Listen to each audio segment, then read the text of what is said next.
আজকে পদ্মা ব্রিজ নিয়ে গর্ব করছেন। পদ্মা ব্রিজ নিয়ে তখন গর্ব করা যেত যখন পুরো পদ্মা ব্রিজের ইঞ্জিনিয়ারিং প্ল্যান থেকে শুরু করে সব ইঞ্জিনিয়ার টাকা নাহেন নিজের দেশের টাকা দেওয়া তো গর্বের নয়। গর্ব কোনটা? আমার ইঞ্জিনিয়ারের প্ল্যান, একটা ইঞ্জিনিয়ারও বিদেশ থেকে আনা লাগেনি। আমার ইঞ্জিনিয়ার এত জ্ঞানী, এত দক্ষ, এত যোগ্য, চায়না আমার ইঞ্জিনিয়ারকে ভাড়া করে নিয়ে যায়, ইন্ডিয়া আমার ইঞ্জিনিয়ারকে ভাড়া করে নিয়ে যায়। এটা হলো গর্ব। নিজে টাকা দিতে পারা তো গর্ব নয়। দেশের টাকা নিজের, সব বড় বড় ইঞ্জিনিয়ার বিদেশের।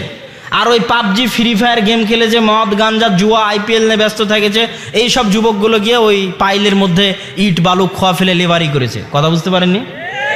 এটাকে বলা হয় কর্পোরেট দাস। এই জিনিসটা, শব্দটা মনে রাখবেন।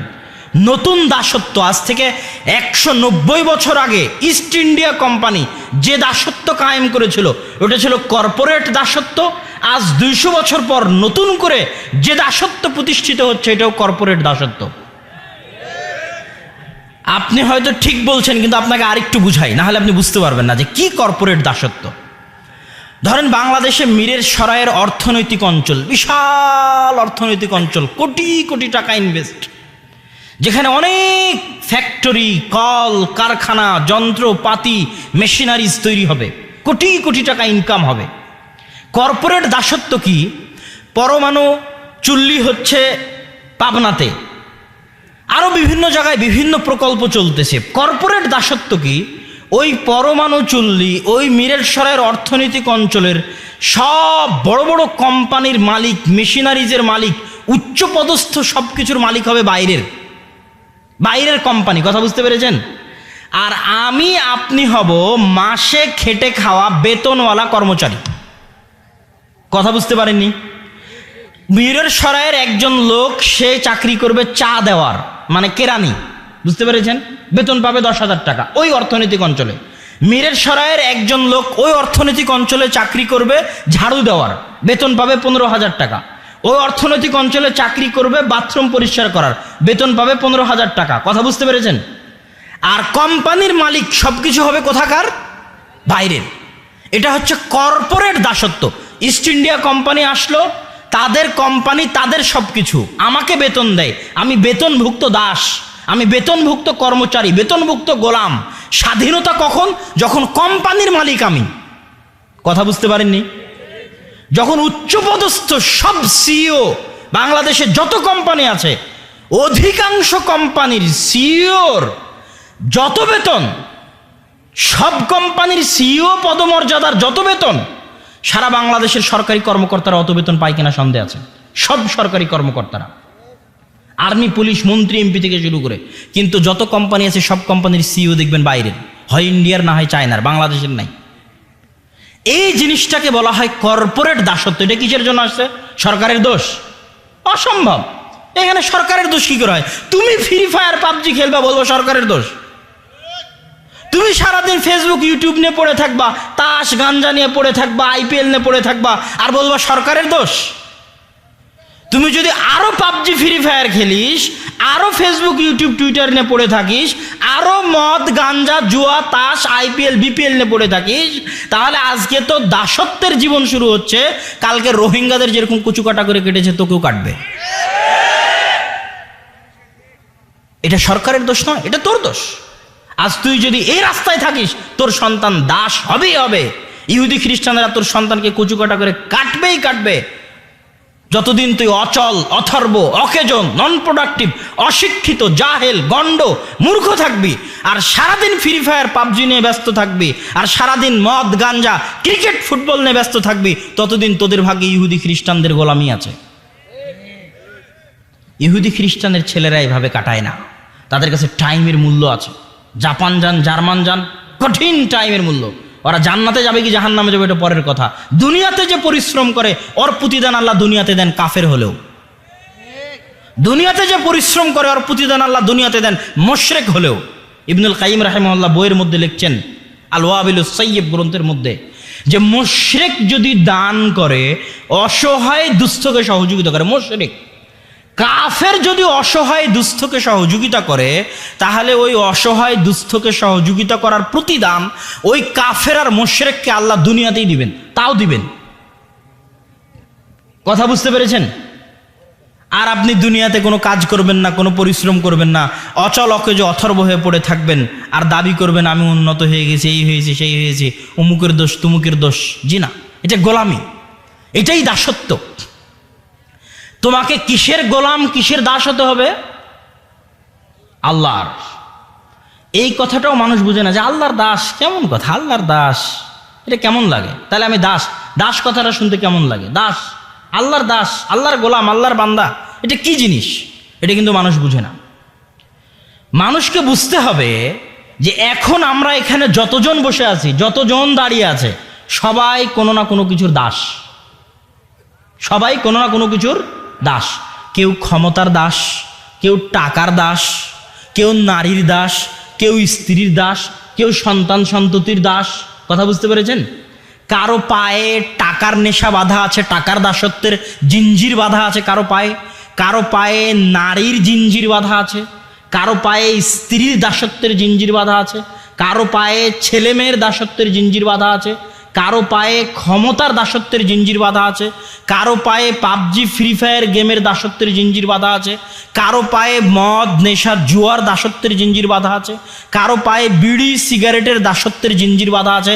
যত জন উপস্থিত আছে সারা পৃথিবীতে সবাই দাস, নিকৃষ্ট জঘন্য দাস। একমাত্র আজাদ, একমাত্র স্বাধীন, 100-100 স্বাধীন, 100-100 আজাদ ব্যক্তি সেই যে 100-100 আল্লাহর দাস। কেননা যে 100-100 আল্লাহর দাস, ওর না ক্ষমতার পরোয়া, ওর না টাকার পরোয়া, ওর না নারীর পরোয়া, ওর না পাবজি ফ্রি ফায়ার গেমের পরোয়া। ও হচ্ছে সবচেয়ে স্বাধীন। 1971 আর 1947 সালের স্বাধীনতা নয়, এই স্বাধীনতা এমন ভয়ঙ্কর স্বাধীনতা, এই স্বাধীনতা এমন বিস্ময়কর, এমন পাওয়ারফুল, এমন শক্তিশালী স্বাধীনতা যে পারমাণবিক বমের চাইতেও শক্তিশালী স্বাধীনতা। আবু বকর, ওমর, ওসমান, আলী 23 বছরে আল্লাহ রাসূল এমন বিপ্লব করলেন যে ওমর রাদিয়াল্লাহু তাআলা অর্ধ পৃথিবী দখল করে নিল। কি এমন জাদু ছিল? রোম আর পারস্যের সব ক্ষমতা ধসিয়ে দিলেন, ধ্বংস করে দিলেন। কি এমন পাওয়ার ছিল, কি এমন জাদুর কাঠি ছিল? একটাই জাদুর কাঠি ছিল যে ওরা 100-100 আল্লাহর দাস ছিল। এই 100-100 আল্লাহর দাস হওয়া এত বড় পাওয়ার, এত বড় শক্তি, এত বড় ক্ষমতা যে পৃথিবীর সবচেয়ে ক্ষমতাশালী রোমান সাম্রাজ্য, সবচেয়ে ক্ষমতাশালী পারস্য সাম্রাজ্য তাদের পায়ের ধুলার নিচে ধ্বংস হয়ে গেছে। কেননা তারা 100-100 আল্লাহর দাস। যে 100-100 আল্লাহর দাস, ওর পিছু টান বলে কিছু নাই, পিছন ফিরে তাকানোর বলে কিছু নাই, ওর লস বলে কিছু নাই, ওর নষ্ট হয়ে যাওয়া বলে কিছু নাই, ওর ব্যর্থতা বলে কিছু নাই। ওর পুরোটাই সফলতা। মরলেও সফলতা, বাঁচলেও সফলতা, কষ্টে থাকলেও সফলতা, ভালো থাকলেও সফলতা, দুঃখে থাকলেও সফলতা, আনন্দে থাকলেও সফলতা। কেননা তার ডাইরেক্ট কানেকশন কার সাথে? আল্লাহ সুবহানাহু ওয়া তাআলার সাথে। তার হেফাজতের মালিক কে? আল্লাহ সুবহানাহু ওয়া তাআলা। তার আসল অভিভাবক কে? আল্লাহ সুবহানাহু ওয়া তাআলা। সম্মানিত উপস্থিতি, আর যার যে আল্লাহর দাস নয়, যে আল্লাহর গোলাম নয়, সে কি? সে হচ্ছে ইয়েতিম, মিসকিন। কি? ইয়েতিম মিসকিন। যার বাপ নাই, যার মা নাই, ও যেমন ইয়েতিম মিসকিন, তার চেয়ে বড় ইয়েতিম, তার চেয়ে বড় মিসকিন সে যে আল্লাহর দাস, আল্লাহর গোলাম নয়। সে আল্লাহর রহমত থেকে বঞ্চিত, আল্লাহর দয়া থেকে বঞ্চিত, আল্লাহর করুণা থেকে বঞ্চিত, আল্লাহর রহমত থেকে বঞ্চিত, আল্লাহর দরবার থেকে বিতাড়িত। মহাপরাক্রমশালী সত্তার করুণা দৃষ্টি তার প্রতি নাই। ও কোন ভাগাড়ে পড়ে মারা যাবে এটা আল্লাহ পরোয়া করবেন না।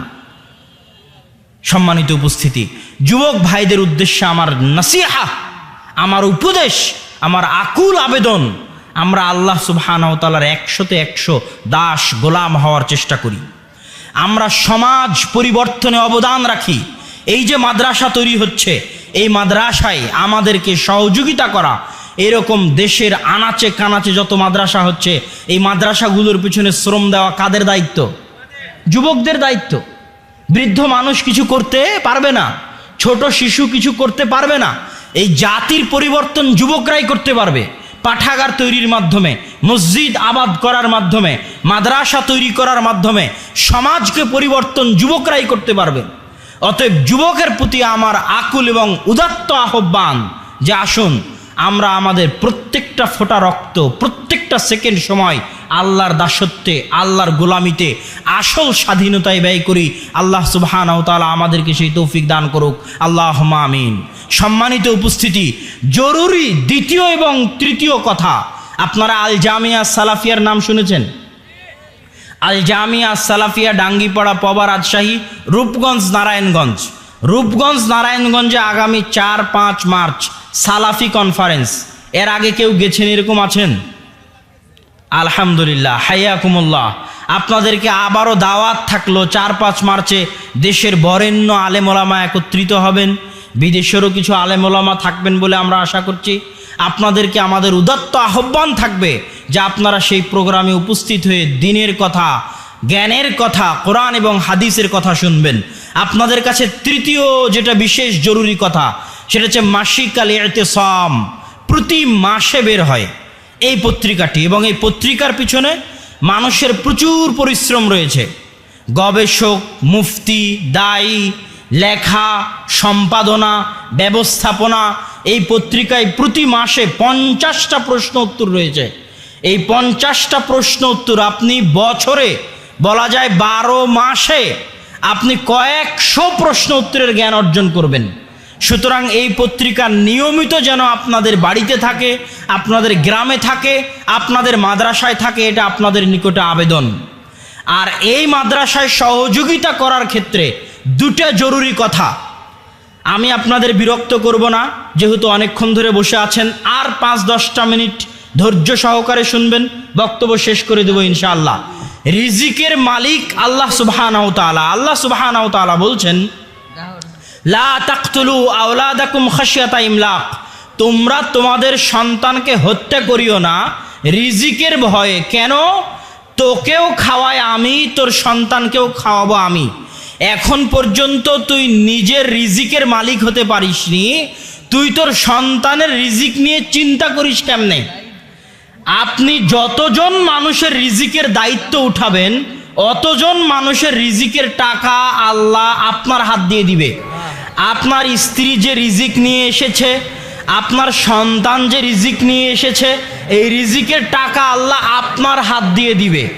তো এই মাদ্রাসার দুটো এতিম, দুটো দুস্থ, দুটো দরিদ্র, দুটো গরিবের যদি আপনি সহায়তা করেন, তো এটার টাকা আল্লাহ আপনার হাত দিয়ে ব্যবস্থা করে দিবে। তাই আসুন দান করি।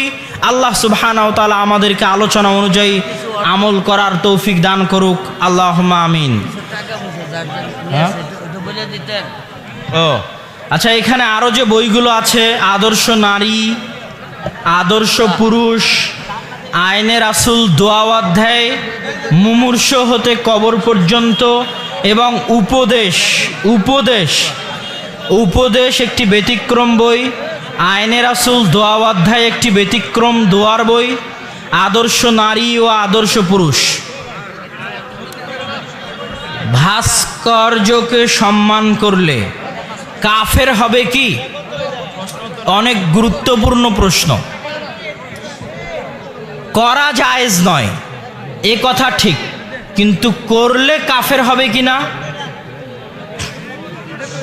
যারা করতেছে তারা কিন্তু বলতেছে না যে, কিছু বলবেন? যারা করতেছে তারা কিন্তু বলতেছে না যে এটা শিরক, কিন্তু আমি মানব না, মানি না। তোর কি? এটা হারাম, কিন্তু আমি মানি না, মানব না, তোর কি? এটা বলতেছে না তারা। তারা কি বলতেছে?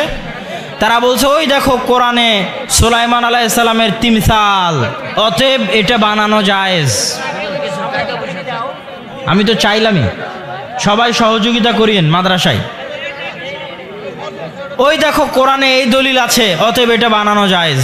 ওই দেখো হাদিসে এই দলিল আছে, এটা বানানো জায়েজ। কেউ বলতেছে আমি বাড়িতে পড়ে আলেম হয়ে গেছি, কেউ বলছে আমি তাহাজ্জুদের সালাত আদায় করি, অতএব আমি আপনাদের চাইতে বেশি জানি, এটা করা জায়েজ। তাহলে সে জায়েজ প্রমাণ করে করতে চাচ্ছে। যে জায়েজ প্রমাণ করে করতে চায় সে কাফের নয়, সে ফাসিক। যদি সে বলতো আমি জানি এটা হারাম, আমি জানি এটা শিরক, কিন্তু আমি মানি না, তোর কি? তাহলে কাফের হওয়ার সম্ভাবনা ছিল। কিন্তু যেহেতু জায়েজ করার চেষ্টা করে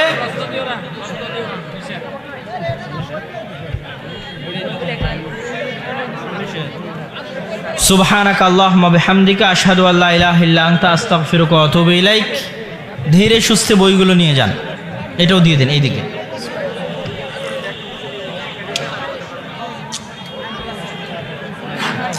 হ্যালো, আসসালামু আলাইকুম।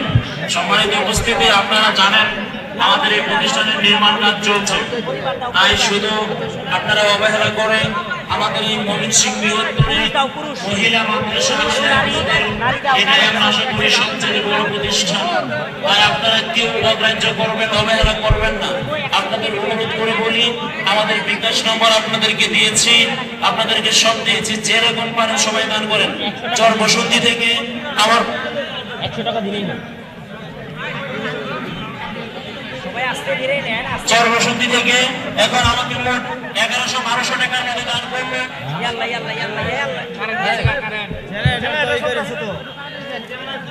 একজন বক্তার কি বৈশিষ্ট্য হওয়া উচিত? সারা বাংলাদেশে বক্তায় ভর্তি, কত বক্তা নেবেন? নতুন নতুন হাইব্রিড বক্তার জন্ম হচ্ছে সারা বাংলাদেশে, এবং ইউটিউব ফেসবুক আসার ফলে ভাইরাল হতে সময় লাগে না। কার কি যোগ্যতা আছে এটা কিন্তু মানুষ দেখে না, ভাইরাল হলেই হলো। আব্দুর রহমান বিন আব্দুর রাজ্জাক 5 বছর কোথায়? জামিয়া সালাফিয়া বানারস, ভারতে 5 বছর আহলে হাদিসদের কেন্দ্রীয় শিক্ষা প্রতিষ্ঠান, 2 বছর আলেম, 3 বছর দাওরা, 5 বছর পড়াশোনা করেছে। কথা বুঝতে পেরেছেন? কিন্তু ওর কোনো দামই নাই। কিন্তু আর একজন যদি ভাইরাল হতে পারে, কোনো পড়াশোনাই নাই, ওই সবচেয়ে ভালো বক্তা। তাহলে আমি 5 বছর জামিয়া সালাফিয়া বানারসে পড়ে কি করলাম, কি শিখলাম? তাহলে জ্ঞানের মূল্য নয়, ভাইরাল এবং জনপ্রিয়তার মূল্য। এই যুগে এই বই সবচেয়ে বেশি প্রয়োজন। কে বক্তা, বক্তার পরিচয় কি, বক্তার গুণ কি হওয়া উচিত, ব্যবসায়ী বক্তা আর দাওয়াত দানকারী বক্তার মধ্যে পার্থক্য কি, কে সত্যিকারী দায়ী বক্তা আর কে ব্যবসায়ী বক্তা? কথা বুঝতে পেরেছেন? ব্যবসায়ী বক্তার বক্তব্য সমাজ পরিবর্তন করতে পারবে না। যে সমাজ নেতাকে পরোয়া করে কথা বলে, কমিটিকে পরোয়া করে কথা হতে পারে না। যে বক্তার পায়ে টাকার জিঞ্জির নাই, কন্টাক্টের জিঞ্জির নাই, কমিটির জিঞ্জির নাই। কথা বুঝতে পেরেছেন? কে ক্ষমতায় আছে, কে ক্ষমতায় নাই, পাশে এমপি বসে আছে না মন্ত্রী বসে আছে, পাশে চেয়ারম্যান না মেম্বার বসে আছে, কারো তোষামদির জিঞ্জির নাই, দাসত্ব নাই, ওই বক্তার বক্তব্য দিয়ে সমাজ পরিবর্তন হবে। ওই বক্তা হচ্ছে দায়ী বক্তা, আল্লাহর সন্তুষ্টির জন্য দাওয়াতি কাজ করেন। কোন বক্তার কথা গ্রহণ করবেন, বক্তার সাথে তার বক্তব্যের সাথে আমলের কতটুকু সম্পর্ক আছে, কয়জন বক্তা আমলওয়ালা বক্তা? অনেক বড় কঠিন এবং ভারী প্রশ্ন, যেই প্রশ্নে আমরাও ব্যর্থ হয়ে যেতে পারি। মুখে বলছি, আমল কি করছি? তাহলে কয়জন বক্তা আমলওয়ালা বক্তা? যে বক্তা আমলওয়ালা বক্তা নয়, তার বক্তব্যের প্রভাব সমাজে অস্থায়ী, চিরস্থায়ী নয়। তার বক্তব্যের প্রভাব সমাজে অস্থায়ী, চিরস্থায়ী নয়। যে বক্তার অন্তরে তাকওয়া নাই, তার বক্তব্যের প্রভাব সাময়িক জনপ্রিয় হয়ে যেতে পারে, সাময়িক লক্ষ কোটি ভক্ত তৈরি হয়ে যেতে পারে, কিন্তু কিয়ামত পর্যন্ত স্থায়ী মানুষের হেদায়েতের মাধ্যম হবে না। তাহলে কে ব্যবসায়ী বক্তা আর কে আমলওয়ালা দায়ী, আল্লাহর সন্তুষ্টির জন্য দাওয়াতি কাজ করে বক্তা, এটা আপনাকে জানতে হবে। শ্রোতা কে, শ্রোতার কেমন হওয়া উচিত, শ্রোতার কি দায়িত্ব, কাকে বক্তব্যের জন্য আনবে আর কার বক্তব্য শুনবে, কাকে বক্তব্যের জন্য আনবে না আর কার বক্তব্য শুনবে না, এই বিষয়ে শ্রোতার সচেতনতা থাকা উচিত। এই গুরুত্বপূর্ণ বিষয়গুলো এই বক্তা ও শ্রোতা বইয়ের মধ্যে আলোচনা করা হয়েছে। আমার একটা গ্রন্থ আছে, আমরা হাদিস মানতে বাধ্য। সমাজে একটা ফিতনা দেখবেন, যারা হাদিস অস্বীকার করে, এই ফিতনা আছে আপনাদের সমাজে। হাদিস অমান্য করতে চায়, এটা ভয়ঙ্কর চরম আকার ধারণ করেছে গোটা বাংলাদেশে। বড় বড় বক্তা, যারা বিখ্যাত বক্তা বাংলাদেশের, তারা পর্যন্ত এই সমস্ত মুতাজিলা, হাদিস অস্বীকারী, কোরআন ফাউন্ডেশন, আহলে কোরআন নামে তৈরি হওয়া ভুইফোড় এই সংগঠনগুলোর পৃষ্ঠপোষকতা করতেছে, যারা হাদিসকে অস্বীকার করে। যারা কি করে? হাদিসকে অস্বীকার করে। তো এই হাদিস অস্বীকার করার এই ফিতনা হচ্ছে ভয়ঙ্কর ফিতনা। এই ফিতনার রাদ, এই ফিতনার যুক্তির জবাব, কি কি যুক্তি তারা পেশ করে, সেই যুক্তির কি জবাব হতে পারে? রাসূল সাল্লাল্লাহু আলাইহি ওয়াসাল্লামকে আল্লাহ সুবহানাহু ওয়া তাআলা 23 বছর যাবত কোরআন দিয়েছেন। কোরআন একবারে অবতীর্ণ হতে পারতো না? কথা বলতে হবে ভাইরা। কোরআন একবারে অবতীর্ণ হতে পারতো না আসমান থেকে? পারত। অনেক আসমানি কিতাব তো একবারে অবতীর্ণ হয়েছে। 23 বছর আল্লাহর রাসূলের কষ্ট করার কি প্রয়োজন? একবারেই তো অবতীর্ণ হতে পারত। তার মানে 23টা বছর আল্লাহ রাসূল যে কষ্ট করেছেন ওটার দাম আছে। ওটার কি আছে? দাম আছে। কি দাম? ওই 23টা বছর আল্লাহ রাসূল কোরআনের ব্যাখ্যা করেছেন। কি করেছেন? কোরআনের কথা বলতে হবে। কোরআনের কি করেছেন? ব্যাখ্যা করেছেন। তাহলে আজ 1400 বছর পরে আমি যদি বলি শুধু কোরআন দলিল, কোরআন বাদে কিছু মানব না, তাহলে আল্লাহ রাসূলের 23 বছর কই গেল? 23 বছরের আল্লাহ রাসূলের পরিশ্রম কই গেল? ফাও, কোনো গুরুত্ব নাই, কোনো মূল্য নাই। ওই 23 বছরের আল্লাহ রাসূলের পরিশ্রমই হচ্ছে হাদিস। ওই 23 বছরের আল্লাহ রাসূলের পরিশ্রমী কি? হাদিস। এই জন্য মানুষ হাদিস মানতে বাধ্য। হাদিসের অপমান অসহনীয় অপমান। এবং যারা ফেরকায়ে নাজিয়াহ মুক্তিপ্রাপ্ত জামাত, তারা ওরাই যারা হাদিসের ওপর আমল করে এবং হাদিসের সংরক্ষণ করে। এবং মুহাদ্দিসিনে কিরাম যে পরিশ্রম হাদিসের পিছনে দিয়েছেন, পৃথিবীর সমস্ত ইঞ্জিনিয়ার একত্রিত হয়ে ইঞ্জিনিয়ারি শাস্ত্রের পিছনে, পৃথিবীর সকল ডাক্তার একত্রিত হয়ে ডাক্তারি শাস্ত্রের পিছনে, পৃথিবীর সকল বিজ্ঞানী একত্রিত হয়ে বিজ্ঞান শাস্ত্রের পিছনে, পৃথিবীর সকল ভাষাবিদ একত্রিত হয়ে ভাষার পিছনে অত পরিশ্রম করেনি পৃথিবীর মুহাদ্দিসেরা আল্লাহ রাসূলের হাদিসকে সংরক্ষণ করার জন্য যে পরিশ্রম করেছেন। আল্লাহ রাসূলের হাদিস তো মুখস্থ করেছেন। ওই হাদিস কারা বর্ণনা করেছে তাদের নাম মুখস্থ করেছেন। ওই বর্ণনাকারী কত সালে জন্মগ্রহণ করেছে সেটা মুখস্থ করেছেন। কত সালে মৃত্যুবরণ করেছেন সেটা মুখস্থ করেছেন। ওই বর্ণনাকারীর শিক্ষক কে কে তাদের নাম মুখস্থ করেছেন।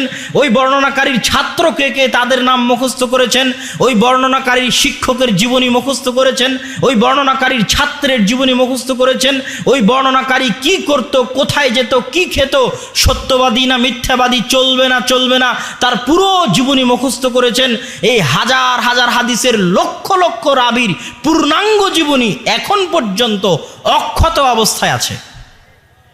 বিশাল, অপূরণীয়, অসম্ভব খিদমত মুহাদ্দিসরা আঞ্জাম দিয়েছেন।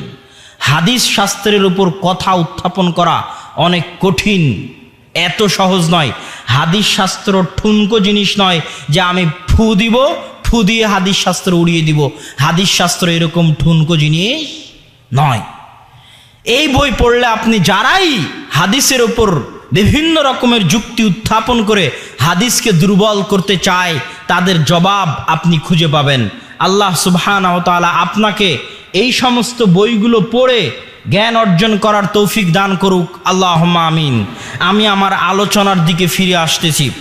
যুবক ভাইদেরকে লক্ষ্য করে, মা এবং বোনদেরকে লক্ষ্য করে যে গুরুত্বপূর্ণ কথা, যুবক ভাইদেরকে লক্ষ্য করে প্রথম গুরুত্বপূর্ণ কথা হচ্ছে, আল্লাহ সুবহানাহু ওয়া তাআলা মানুষকে আবাসা এমনি সৃষ্টি করেননি, খেল তামাশা হিসেবে সৃষ্টি করেননি।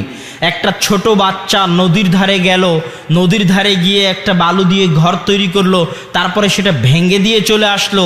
ওই ঘর তার কাছে যেমন খেল তামাশা, এরকম খেল তামাশা করে আল্লাহ সুবহানাহু ওয়া তাআলা আদম সন্তানকে সৃষ্টি করেননি। আজকে এখানে যে প্রোগ্রাম হচ্ছে, এই প্রোগ্রাম কি খেল তামাশা? এই প্রোগ্রামের পিছনে কত মানুষের পরিশ্রম আছে, নিয়ম কানুন আছে, অনুমতি আছে, টাইম টেবিল আছে, বক্তাদের সাথে যোগাযোগ আছে, প্যান্ডেল তৈরি আছে, নিয়ম কানুন আছে। তাহলে এই প্রোগ্রামের জন্য যদি এত প্রস্তুতি থাকে, আল্লাহ আপনাকে এমনি সৃষ্টি করবে কোনো প্রস্তুতি ছাড়াই? আপনি এমনি দুনিয়াতে এসেছেন, আপনার পিছনে কিছুই নাই, আপনার কাজকর্মের কোনো হিসাব নাই, কোনো জবাবদিহিতা নাই। এই প্রোগ্রামে আমি বক্তব্য দিয়ে চলে যাব, জবাবদিহিতা হবে না। আমি কে বক্তব্য দিতে আসলাম সরকার দেখবে না, এরকম কি? আর আপনি দুনিয়াতে এমনি আসবেন এমনি চলে যাবেন, কেউ দেখবে না। আল্লাহ আপনাকে এমনি সৃষ্টি করেছেন। আল্লাহ সুবহানাহু ওয়া তাআলা এত সুচারু রূপের ম্যানেজমেন্টের অধিকারী যে আল্লাহ সুবহানাহু ওয়া তাআলা আপনাকে অপরাধী প্রমাণ করার জন্য, আপনার হিসাব নেওয়ার জন্য, আপনার জবাবদিহিতা নেওয়ার জন্য এমন ভয়ঙ্কর এমন বিস্ময়কর পদ্ধতি অবলম্বন করেছেন, আপনি হতবাক হয়ে যাবেন। আল্লাহ সুবহানাহু ওয়া তাআলা কোরআন মাজিদে বলছেন, আল ইয়াউমা নাখতিমু আলা আফওয়াহিহিম, আজ মানুষের মুখে সেলাই করে দেওয়া হবে। চামড়ার এই মুখ কি করে দেওয়া হবে? সেলাই করে দেওয়া হবে। কথা বলবে হাত। বিশ্বাস করবেন কেমনে যে হাত কেমনে কথা বলে? কি বলে, এটা হাস্যকর জিনিস নাকি? কেমনে সম্ভব যে হাত কথা বলবে? আপনি এখনই এখানে একটা রিভলভার নিয়ে একজন সন্ত্রাসী গুলি করলো, তারপরে রিভলভারটা ফেলে পালিয়ে গেল।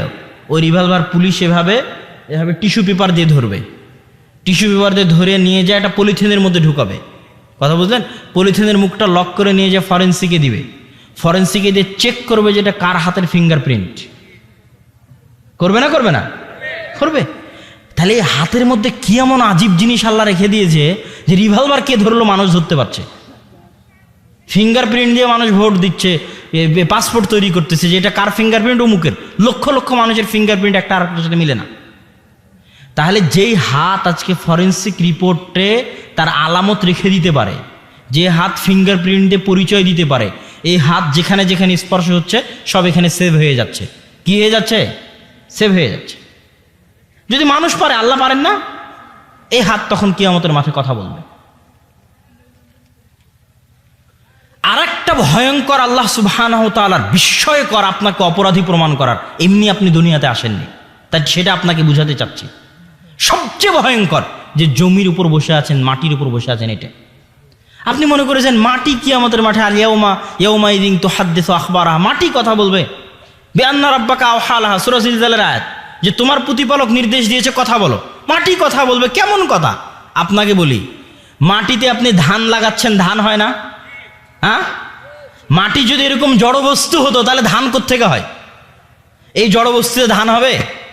এর উপর ধান লাগালে ধান হবে? তাহলে মাটি যদি জড়বস্তু হয় তো ধান কেমনে হয়, গাছ কেমনে হয়? মানে মাটির কিছু আছে। যেই মাটি ধান উগাতে পারে, যেই মাটি গাছ উগাতে পারে, ওই মাটি পৃথিবীর হাজার হাজার বছরের সব ধরে রাখতেছে। কিয়ামতের মাঠে এই ভয়ঙ্কর মেমোরি কার্ড কথা বলবে, টপ টপ টপ টপ করে কথা বলবে। আমার উপর এই এই এই এই হয়েছে, এই এই এই এই হয়েছে। এখন আপনি বলেন তো, আপনি কোনো কাজ করতে মাটির বাইরে যেতে পারবেন? হ্যাঁ, আপনার হাতের বাইরে যেতে পারবেন? কি সিস্টেম আল্লাহ সুবহানাহু ওয়া তাআলা করে দিয়েছে, আপনি যেতে পারবেন না। আল্লাহর ক্ষমতার বাইরে, আল্লাহর রাজত্বের বাইরে আপনি যেতে পারবেন না। তো যুবক, আমি তোমাকে বুঝাতে চাচ্ছি যে তুমি অপ্রয়োজনীয় সৃষ্টি নও। কাজের জন্যই তোমাকে সৃষ্টি করা হয়েছে, কর্মের জন্যই তোমাকে সৃষ্টি করা হয়েছে। তোমার দাম আছে, গুরুত্ব আছে। প্রত্যেকটা মানুষ একটা মেশিনের মতো। এই ক্যামেরাটা যদি আজ নষ্ট হয়, ভিডিও যদি না করে, এই ক্যামেরা ফেলে দিবে না ক্যামেরাওয়ালা? এই মাইক যদি কাজ না করে, পুরো অকেজো হয়ে যায়, একে ফেলে দিবে না? কথা বলছেন না কেন? ফেলে দিবে। তাহলে একটা মানুষ, তাকেও কাজ করতে হবে। যেমন আজকে এখানে অনেক মানুষ আছে মিস্ত্রি, যে হয়তো আজকে একটা ইট গেঁথে তুলেছে একটা দেওয়াল, তাহলে আজ সারাদিনের তার উৎপাদন হচ্ছে একটা দেওয়াল। এখানে একজন ভ্যান চালক বসে আছে, সে আজকে 10 কিলোমিটার ভ্যান চালিয়েছে, দিয়ে 100 টাকা ইনকাম করেছে। আজ সারাদিনে তার উৎপাদন হচ্ছে 10 কিলোমিটার ভ্যান চালানো আর 100 টাকা ইনকাম করা। এখানে আমি আব্দুল্লাহ বিন আব্দুর রাজ্জাক দীর্ঘ ঢাকা থেকে এখানে আসেছি, বক্তব্য দিচ্ছে, এটা আমার আজকের দিনের উৎপাদন। কি উৎপাদন? আর একটা যুবক সারাদিন বসে থেকে ফেসবুক চালাচ্ছে, পাবজি, ফ্রি ফায়ার, গেম, স্ল্যাপের নিচে, খেতার নিচে, বাড়িতে, মাঠে। ওর সারাদিনের উৎপাদন কি? ওই সারাদিন কি উৎপাদন করলো? হ্যাঁ, সারাদিন তার উৎপাদন হচ্ছে জিরো। তার মানে সে হচ্ছে অচল, অকেজো, অথর্ব, নষ্ট হওয়া যন্ত্র। ওকে ডাস্টবিনে ফেলে দিতে হবে। এটাই বাস্তব। সে নিজের জন্য বোঝা, জাতির জন্য বোঝা, দেশের জন্য বোঝা, পরিবারের জন্য বোঝা। সে অচল, আনপ্রোডাক্টিভ, তার কোনো উৎপাদন ক্ষমতা নাই, সে নষ্ট হয়ে গেছে, ধ্বংস হয়ে গেছে, পচে গেছে, গলে গেছে, সরে গেছে। সারাদিনে সে না নিজেকে কিছু দিতে পেরেছে, না পরিবারকে, না জাতিকে, না দেশকে কিছু দিতে পেরেছে। তার বেঁচে থাকার কোনো অধিকার নাই, ওকে এখন ডাস্টবিনে ফেলে দিতে হবে। আর এই ধরনের যুবকের সংখ্যা যত বাড়বে, জাতি তত পরাধীন হবে, জাতি তত দাস হবে, তত গোলাম হবে। এই ধরনের যুবকের সংখ্যা যত বাড়বে,